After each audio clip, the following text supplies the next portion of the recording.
Hello and welcome to the Humans Over Numbers podcast, the show that's willing to stand on its head to see the workplace from a new perspective. The show is brought to you by Milestones, makers of Beyond This Day, Small Wonders, and other keepsake gifts for employees, recognizing major life events. Request your sample today at milestonescompany.com and see the impact they make for yourself.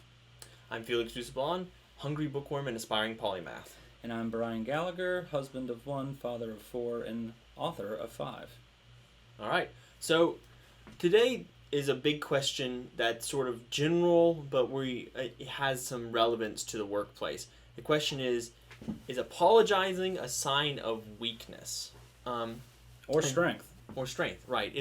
Does it show some sort of character traits or reflect on that, positively or negatively? So the reason why it's important, though, is because especially currently, there's a lot of discussion about vulnerability and its place in leadership. That's something that in the past hasn't been really as a big a concept, but now it's really important. People say if you want to be a leader, you got to be vulnerable, and this question then sort of comes into play: is apologizing a sign of weakness? So, yeah, I think it's an interesting topic. When I was excited when I think I posted this question on LinkedIn, or maybe it was an article or something, and it got a lot of response. And it's an interesting question. I think it's a generational one, actually. I think that, and I don't want to generalize, but I think baby boomers and kind of the old guard, projected strength in management. It was like, how dare you get to work at 8:02? You're supposed to be here at 8:00. And with technology and new generations and all that kind of stuff, what's more important, it seems like, in the modern workplace is a more human manager. We talk about the importance of employee engagement, identifying a purpose at work. And so management needs to be human. And humans are flawed. We don't get everything right all the time. And so I believe that a appropriate, sincere apology is an incredible sign of strength and humanity, because it's showing humility. It's showing humility, not arrogance. And I think that ends up breeding a great bond and relationship between the employee and the manager, assuming it's done in the right way for the right thing. Okay, so there's always an asterisk, right? yeah, I think the asterisk is an important one to make, because I'm going to agree. Apologizing is good in that, or at least the vulnerability is really good for a manager to have some vulnerability. I think what it translates to is transparency. That's what it looks like, and also that human quality. And so when you see that the manager is human, you feel less inclined that it humanizes them, and so that's extremely helpful. And empathizing with them, even though they're the ones that superiors, we often think of the fact that managers have to empathize with the people that they're managing, but it needs to actually go the other way around too, for them to build that trust, and that trust is a two-way street. It's a signal to the employee that the manager is trying to get better. Mm-hmm. And if you portray that, if you show that to your employee, then you can ask your employee to become better. Mm-hmm. It's leading by example, if you will. But again, the asterisk has to be there. Don't apologize for telling someone to do something. That's your job as a manager, right? You apologizing for your existence, right? And every inconvenience that you give somebody isn't necessarily a good thing. That, in my opinion, could come across as weak, because then you're letting the tail wag the dog, or the inmates run the asylum, or whatever, however you want to call it. So it's important to get that right, and the best way to know what is worthy of an apology and not is self-reflection, like a true self-reflection, a genuine time away from everything, away from all the pressures of the workplace, away from all the standards that your managers are giving you, and away from the gossip and everything that kind of swirls around the workplace, and getting to yourself, meditating a little bit, thinking about it, and wondering, hey, having an honest conversation with yourself, did I do something wrong? And if you have that guilt own up to it, because you're going to receive a lot more in return for doing so. Mm-hmm. So that's actually, I think there's two things to be conscious of that you were saying. With apologizing, when you're apologizing, you need to be knowing when is the right time to, because if you apologize for everything, there was someone I was talking to, and they said they actually dislike it when people would apologize for sending them an email. Like they were an HR person, and they said, look, I hate it when someone sends me an email and says, sorry, I know you're a really busy person, can you look at this? And they're like, well, one, you're my job. This is not, you're supposed to be taking care of this. Do not apologize for that. So they tell them to stop apologizing. So that's one way to be thinking about this and looking at it, is to know that sometimes you do not need to apologize for something. It's part of your job. It's part of who you are. Like, if you're because in charge, it waters down the actual apology when it comes for something serious. Mm-hmm. So don't apologize for the little tiny things that shouldn't be apologized for, because that weakens your future apology. That's when it is sincere and important. It just waters everything down if you say it all the time. Right. So that's one of the things to keep in mind. The second, though, is the reverse problem with people who can't say they're sorry. Yeah. And I'm thinking about it's like in every movie there's one guy, or not every movie, but so many films, it's how you create the one character who's like, he's sort of full of himself or something because he can never say sorry or never let go. I think the Lego Batman movie, he's like, I couldn't say sorry, and at the very end, like, that was his moment. He's like, sorry. Right. And they're like what did you say? And so that, I remember that. yeah. So that's something that you have to be aware of as well, and it's really hard, and I think that's the place I would say that shows strength, is when you can do introspection.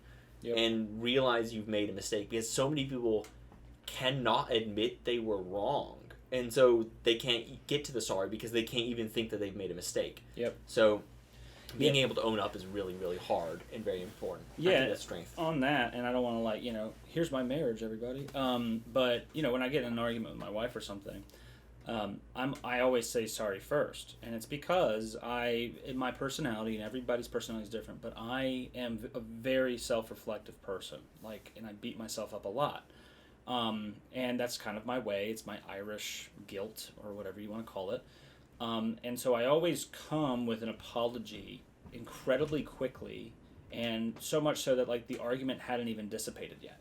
Right, and it actually reminds me of Happy Gilmore. There's another movie for you, but Happy Gilmore says in the opening that he'd get in a fight all the time on the ice rink, and one time he tried to take his skate off and try to stab someone with it, but he'd always be the first to apologize. And so that brings in another element to all of this, and that is time, right? And I don't think what I do is necessarily right. I think what I do is a little natural for my personality, but I think that when you have something happen, you always have to kind of let everyone go to their corners and dissipate and simmer.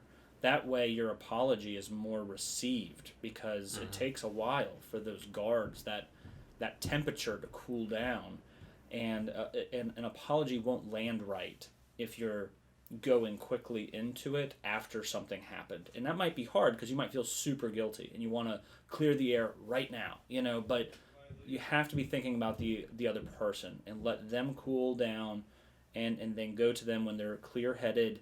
That way you can have an open and honest conversation with them. I think that's another element of this, is the time it takes the time needed to simmer down so you can make an effective apology. Yeah, I completely agree. Saying I'm sorry right off the bat just doesn't actually work, because they're not going to be receptive to it at all. They don't hear it. Yeah, it just bounces off. It does. It's like it doesn't register at all.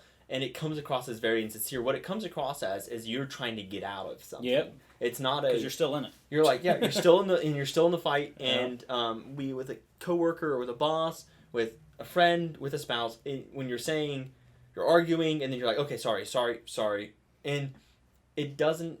It's literally just stop fighting with me right now. I'm tired of it. I'm out. Yeah. And so it's not I've made a mistake. I own up to this. This is where we're at. Yep. And so I think also sorry is incidentally easier to say than I'm wrong, because sorry, sometimes people will say sorry in very insincere ways. In a lot of ways you can do sorry, but you can't say I am wrong in a weird way. Yeah. That you I am wrong completely admit. So if you can say I am wrong, you've hit the final, then the ultimate in the right place, and I'm sorry. And One thing I can't stand, I'll talk about shows for a second. Like, you might hear, and my wife, God love her, she likes these Real Housewives of Beverly Hills shows and stuff like that. And if anyone hasn't seen that, that's essentially a whole bunch of people throwing wine glasses at each other and screaming at each other and then giving fake apologies afterwards. So it's actually a good lesson in how not to do an apology.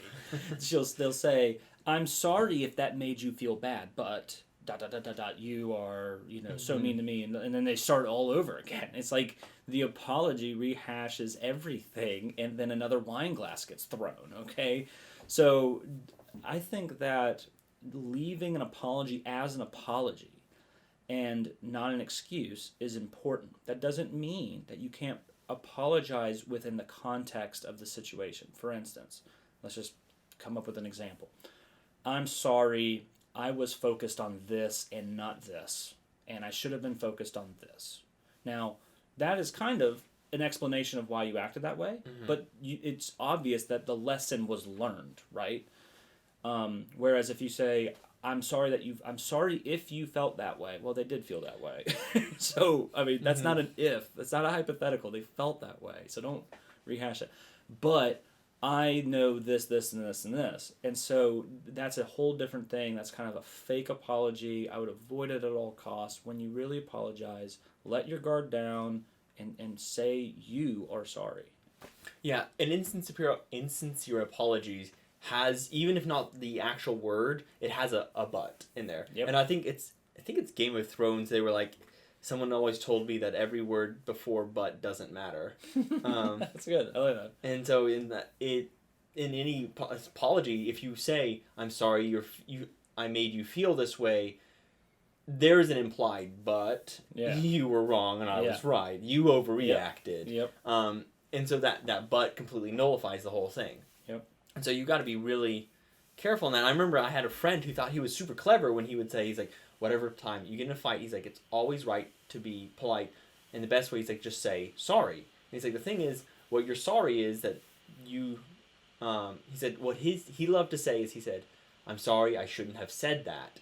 Because I know, I try not to use this one, but he uses it because when he says, I'm sorry, I shouldn't have said that, he means that they weren't capable of handling what he said. And so he's like, it's really good because it makes them think that he said the right thing. It's a really sly way to not say I'm sorry while you're saying I'm sorry. Now, what about this? Someone's expecting an apology and you're not going to give it. Is the apology that you don't give because you did your self-reflection and you actually weren't wrong? Like, let's be frank here. Part of being sorry is the ability to not be sorry at a certain time, right? And if you just apologize for everything because someone took something the wrong way, that's also not good, right? And I feel like that's going around a lot in our overly sensitive society. And everyone's sorry for everything, and you have to just apologize for being you. And that's not good either, because then that waters down real apologies when you actually did do something worth apologizing for. Right. So it's a balance, right? I mean, and it goes back to that self-reflection. It goes back to having an honest, truthful conversation with yourself away from the external forces of society and social media and gossip and all kinds of things, and searching deep within yourself and saying, did I do something wrong in truth? And if the answer is yes, own up to it. If it's not, don't, I guess. But then how do you say, I'm not going to apologize to you? It's a tricky situation, and that's where conflict resolution comes in the workplace, obviously. It's funny because you have to be definitely deliberate. We already said that about when you're saying sorry, not to water it down. And I think it strikes home for me because my family's Canadian, and so it's like, sorry, everywhere. I used to get told people that were like, you don't need to apologize for this. You just like, I'd walk in, I'd be like, sorry to bother you, but can I do something? Like, can you help me? And they'd be like, why did you say you're sorry before you even started the conversation? You're not bothering me at all. Right. And you're definitely right, and so that is an important thing to consider while we're doing. But yeah, when you're not wrong, what do? You can't really force someone's hand and be like, tell me you're sorry. You have two aspects of it, right? You have the the wrongness or rightness of the action itself. Okay, and then you have the party that was acted upon, and their own personality and how they take things, their sensitivities, what's important to them might not be what's important to you. And so then you have, boom, butting of heads, right? Because you are just a different person. And that to me is the fascinating part about a workplace. Is you work with people that are different than you. Okay? I mean, you just do, right? And when you go home and hang out with your friends, you typically hang out with people by choice. But when you're at work, it's not really by choice. It's kind of by choice, but it's difficult. You're forced into awkward situations with people that you don't see eye to eye with, and so conflict breeds in that environment. So I find it fascinating, stressful, but fascinating from a sociological perspective. But I guess what I'm getting at here is you have to be mindful of other people's feelings and sensitivities, while not just folding your own identity, to be at the service of every whim that comes out of your employee base. Like, you have to kind of do a balancing act between confidence and strength, but humility and self-reflection and apology when necessary. And so I think that apologizing too much is bad. I think apologizing for the right thing is good. I think that not apologizing for the right thing is bad, but I think apologizing for the wrong thing is bad. So this is a murky area, and sometimes you get really complex situations that only get more compounded in complexity in a workplace environment, because then you have to go see them the next day. So it's that much more, well, are we going to just carry on, or do we need to bury the hatchet, or what? How do we navigate this? And that brings up something I think was, when you said, what do you do when you're not wrong, and like they're the one who should apologize, there is something to be considered when you're doing this, because even if they're not wrong, is it worth it by how much tension and stress is going to get built into there to not admit it? Sometimes it's good to be the better man, be the better person, and say you're sorry or you're wrong, even when you were right, just because it's not worth the tension. It's not. Yeah. This whole fight is not worth it. Like, where you're putting a coffee cup or something, like. Yeah. Or like where the coffee machine is. I don't know. So it gets moved, and then everyone has a fight over it, and it's like, well, obviously this is technically the better place, but it's not worth everyone getting really upset about this. Yeah. There's a practicality to it, right? And that's when you have to say, well, which hill are you going to die on? Exactly. Right. And sometimes I'll let things slide, and I'm cool. I'm cool in the gang. Well, you got to be really careful about that, because those bottle up after a while. And then when someone moves your coffee cup, because they did it 30 times before, you never said anything, then it's like a big deal to you, But, and everyone's going to die on different hills, because their personality or their belief system, is wired differently. And so something that is going to really bother one person, and they'll be like, no, I'm not flinching on this thing because it's super important to me, is different than someone else's. Right, and that's actually another point to make about if you're trying to avoid that conflict by saying sorry, you also have to be careful not to make yourself like spineless. Be like, you're gonna, I'm sorry for everything. It's like, I'm sorry, I'm terrible. I shouldn't have this job. You should be my manager. Like, you don't do that. You don't do that, and that's another point to consider, especially with management when they're saying sorry. They can't do it too much, which you've already brought up. But like, you really have to be careful, because if you make them too human, too flawed, if you really show that you're like always sorry and you don't have that strength, then you undermine your authority, which is something you don't want to do, especially as a manager. You want to be vulnerable, you want to be human, you want to have trust, but you don't need to be undermining every single thing you've done. Yeah. And so you have, it's going to be a very tricky balancing act, because it's like, how much conflict is this worth? Was I wrong? You have to do like a lot of introspection. That introspection is very difficult too. Like, did I actually mess up? And sometimes, many times it is yes, but most people can't get over that humility aspect. It's just too hard for most people. Someone once said that always own up for your mistakes, but never show your weaknesses, or never admit your weaknesses. And I always thought that that was interesting, right? Because it assumes that you have both. You have weaknesses, you have strengths, and you make mistakes. You also do good stuff, right? Um, and and then it's like, well, a mistake is a mistake. It's a flawed act. It's something that you should not have done, but it was not intentional, and you're learning, and But then a weakness is like something that you are internally grappling with, and you don't need to bring others into that necessarily. That almost becomes too personal within the workplace.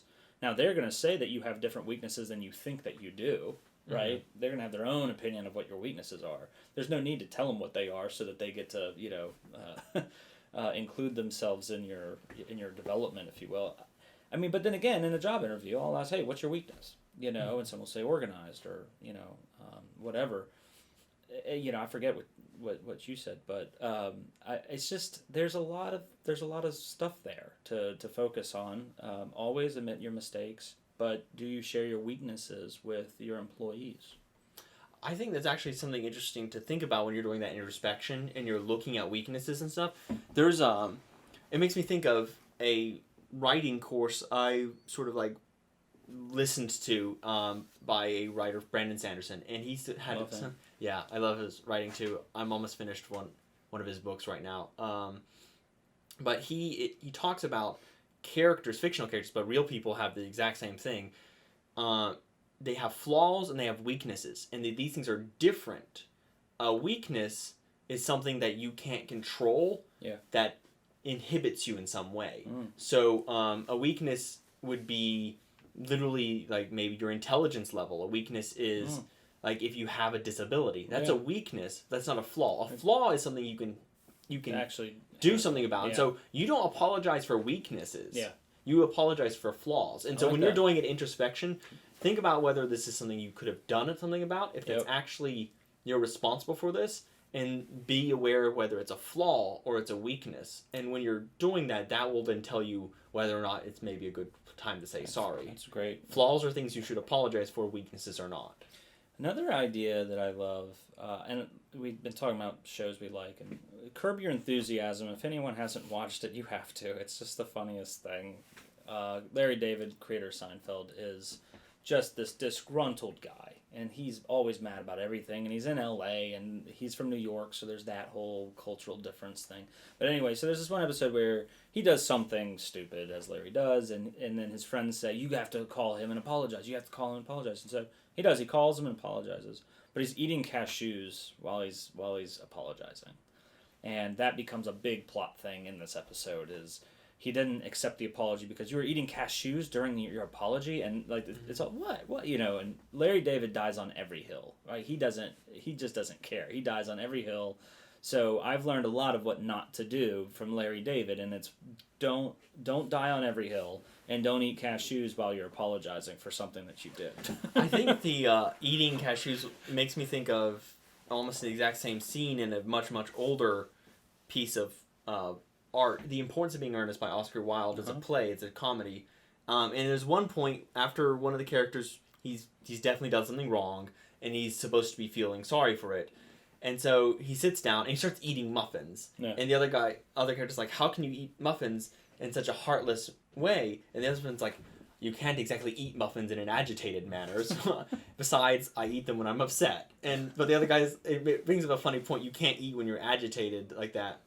And so if you are eating peanuts while you're apologizing, not good. It's not good. It's definitely not a real apology. You're like, oh yeah, let me just eat these peanuts. And don't look at your phone. Like we're always on our phone. You can spend a second away from it when you're apologizing, and make eye contact. And you have to convince yourself first that you actually did something wrong, right? You have to actually. You actually have to humbly say, okay, I did something wrong, or else guess what? When you're apologizing, you're not going to be believable, because people aren't stupid. People are smart, and they can pick up on all of the micro expressions, and every body language does how much % of communication? I don't know, but it's a lot. That's a good podcast episode, is body language, by the way. But yeah, you have to believe it. Or else they're going to see that you're just doing it, going through the motions, and that's going to have a worse impact on the situation. It's going to have a counter-effective impact, and you're going to end up breeding more resentment, and then it's going to be this bottled up stuff. You don't want that in your workplace. You just don't. No, it's definitely not worth it. But what do you do about people who can never admit they're wrong? Is there something you can do to help someone? Obviously, the only person you can actually control is yourself. Yep. But if you're a manager and two employees get into a spite, and what do you do about that? Though this is technically a little outside of the question that we were looking at, where it's apologizing every weakness, or is a strength, but you can't really force someone else to do it. But this is a situation that people run into a lot, and so what do you do about that situation? Yeah, and every manager's gonna have a different answer to that. Mm-hmm. And this is gonna sound crazy, but believe it or not, this is what I think you should do. If you go in and talk to them and they are in constant conflict and they can't apologize, and you talk to them and try to do that conflict resolution and they are unflinching, fire them. You don't want that in your culture. And it is a completely fine grounds to fire somebody because they are so prideful and arrogant that they can't bend at all to a team environment. And so, I know that sounds bad and callous, but the whole, you as a manager have to think of the whole.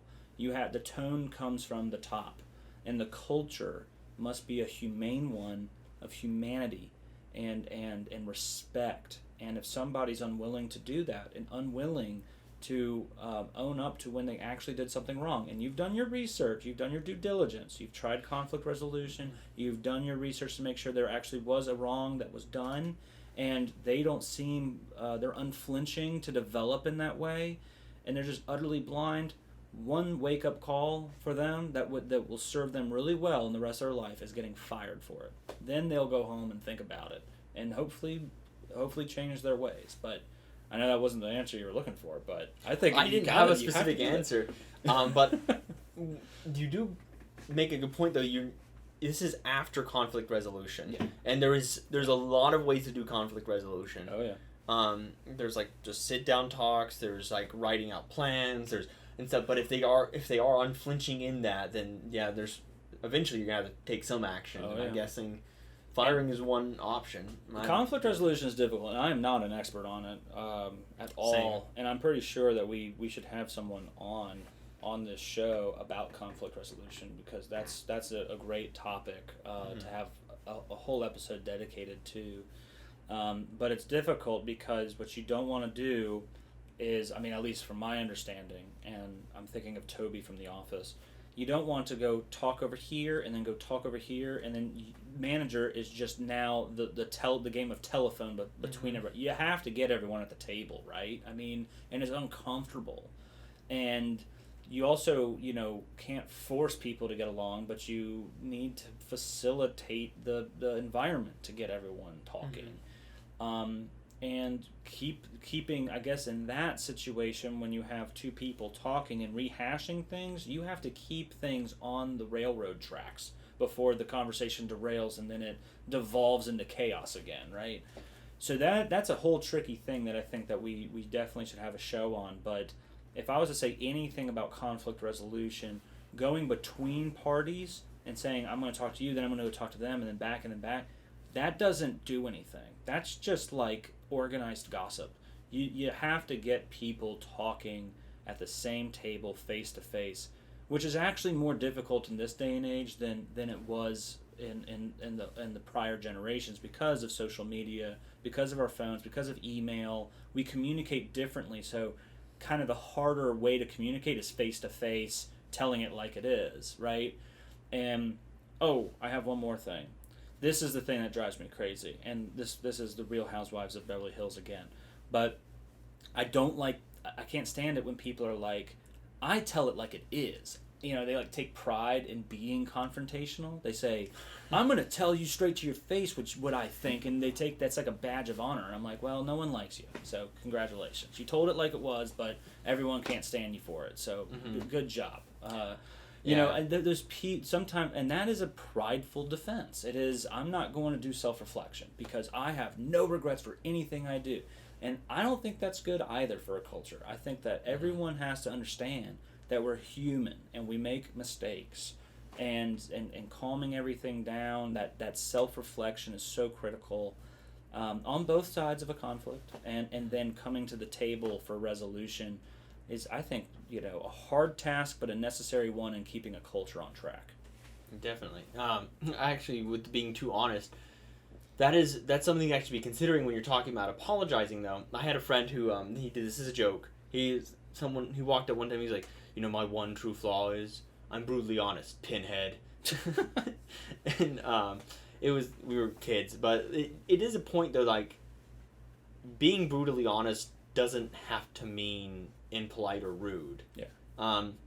Being honest, standing up for the truth. There's many ways to do that without being a pain. Yeah. Like, there are people who are they're gonna stand up and say mean things and stuff just because they feel like they have to say the truth, and it's completely unnecessary. And when you're apologizing, maybe don't just stand up and say, "Here's the truth of everything. I was wrong, but so were you, and so I'm gonna tell it as it is." That's a horrible way to apologize. That's not a way to apologize. That's a way to make things worse. Yep. And apologies are acts of humility and acts of pacification. They're ways to smooth things over and try rebuilding that bridge.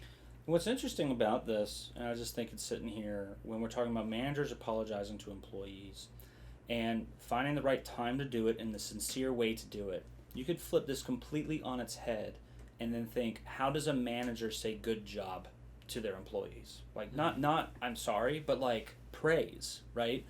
And you don't want to say good job for everything. Hey, good job, you poured that cup of coffee really well. Good job, you sent an email. You don't have to do that. You don't have to coddle your employees. But a well-timed, well-thought-out, sincere good job from manager to employee has such an impact as well.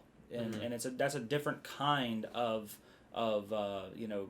It's actually, maybe it's not. It's the same kind of communication. It's a different message, but kind of the same kind of communication with equal benefit. So that's kind of funny. You can flip it on its head, and now what we're talking about is communication from manager to employee. This is a rule of thumb, and I think it's I don't know if it's supposed to be for relationships or just in general, but a rule of thumb I've often heard is for every piece of criticism you give, you have to give 5 pieces of praise. Oh, I'm not good at that. I know. Sorry. And so you have to be aware of, like, you got to balance it out, right? And so if you're saying sorry all the time, maybe you have to balance it out by, I don't know, demands. I don't know. That's a random thought, but you do have to, if you want to show weaknesses, you want to be showing strength. Yeah. Right. Yeah. And so it's that balance. You've got to balance it out, and if you want a positive culture, apologizing is acknowledging something went wrong and making it better and putting it on the path to going right. But you need to be having a positive culture to start with. You need to have positive aspects. If you're always apologizing, that's one of the ways you're undermining yourself. You look like you're not having anything worth standing up for. Yeah. And so it looks like everything you've done is a mistake. Yep. And then that's a really bad thing. So you're not balancing that in a good way. And so, but the same thing, if you never apologize, you're like, the thing about never apologizing is everyone else can see you've made a mistake. Yep. And so you just look like an arrogant. Yeah. You look terrible because everyone knows you've made the mistake, but you just can't own up. Yeah. Yeah. Look, at the end of the day, we're human. Okay, we're human and we work with humans, and sure, your Excel formula never gives you the wrong answer because it's a computer, assuming you wrote it correctly. But your human colleagues will give you the wrong answer sometimes. They'll make mistakes. Hopefully it's not a gigantic mistake like signing the wrong check or paying the wrong bill, and it ultimately could cost them the company money, but whether it be little things like you took my parking spot or you didn't clean out the refrigerator, or whatever it might be, to bigger things like I lost my temper, I lost my cool, I overworked you during the holidays, or I don't know what it is, right? But there's going to be things that you're going to have to own up for and apologize in a human environment. When you apologize, You are reminding your employees that they work in a human environment, and that is an incredible thing that feeds into their sense of purpose. And I think that's super important.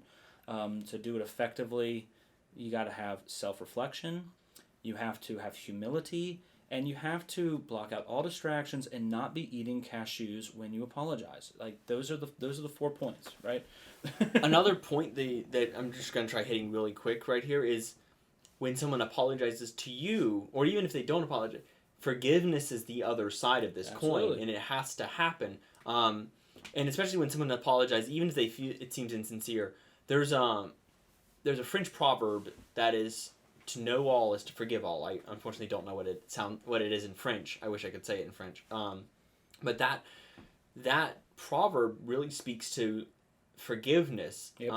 and also to apology. Like if you look at people with that lens, Yep. to know all is to forgive all, if you realize that if you understood everything that was happening with them, you'd probably forgive them. Yep. Almost certainly forgive them.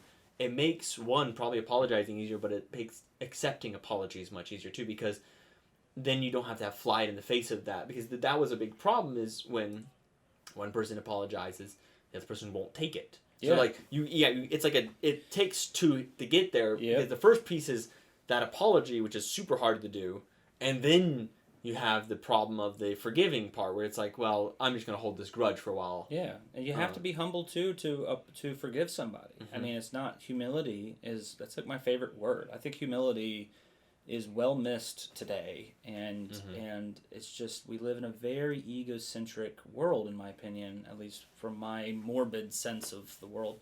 But it takes humility. It takes the ability to self-reflect on both sides. If you don't self-reflect, you can't give a sincere apology. If you don't self-reflect, you can't receive and forgive a sincere apology. And it takes two sides to tango in that way, and to bury the hatchet and move on.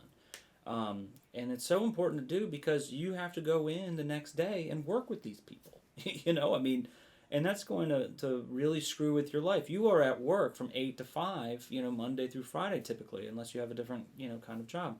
That's a lot of your waking hours to be in a stressful environment with these kind of hatchets that are, lingering and not buried, and all these like subtle resentments forming, and then it like pressurizes, almost like a champagne bottle, and then it just pops. But it's not a celebration at that point. It's just a meltdown, from whoever, and that just like it's not good. You don't want to be there. Yeah. So I think there's a lot more places we can go with this conversation, but I think we've hit the main points that need to be acknowledged, and I think the concept of humility is the constant on pretty much this entire conversation. Is that humility, but real humility is where you recognize your strengths as well as your weaknesses. Yeah. And so if there's one word you have to take away from the conversation, one word that makes things work, it's humility. Yeah, because humans can be humble, and it's a mark of humanity to be self-conscious in ways that other animals can't, and machines can't, and and conscious of your flaws, and to be able to say to yourself, "Hey, if you don't have any flaws, then you can't grow," right? I love the. I mean, at the end of the day, if you don't have any flaws, you can't grow, and if you don't self-reflect on a consistent basis. If you listen to Tony Robbins or any of these guys, they're always talking about self-reflecting and taking an inventory of yourself. And that's because that is the first step in development, is knowing where to develop, what to train, So that honest conversation with yourself is crucial, and humility is the virtue to do it with, for sure. Yeah, I think in this for yourself and for others, this quote, or proverb, idiom at this point, I don't know what to call it, to err is human, to forgive is divine, really seals a lot of this concept. Yeah. Like for yourself, looking at yourself, yes, to err is human. I am human, I will err. But also to forgive is something very important to do. And to forgive yourself, forgive others, and be aware that we all err. Absolutely. So, yeah, I think that's a really... I feel like I need to go, apologize to somebody now. Go think, self-reflect first and say, dang, who do I need to really apologize for, or apologize to Not apologize for. Apologizing for someone is a different thing entirely. But, yeah, but probably not somewhere we're gonna go right now. No, not at all. This was fun. Right. Yeah, it was really good. So, thanks for a great conversation. Always I enjoyed it. Yeah. So, thank you, and until next time. Thank you for listening to the Humans Over Numbers podcast, brought to you by Milestones. If you found it informative or entertaining, please like, subscribe, or leave a comment or review. I'm your host, Felix, and until next time.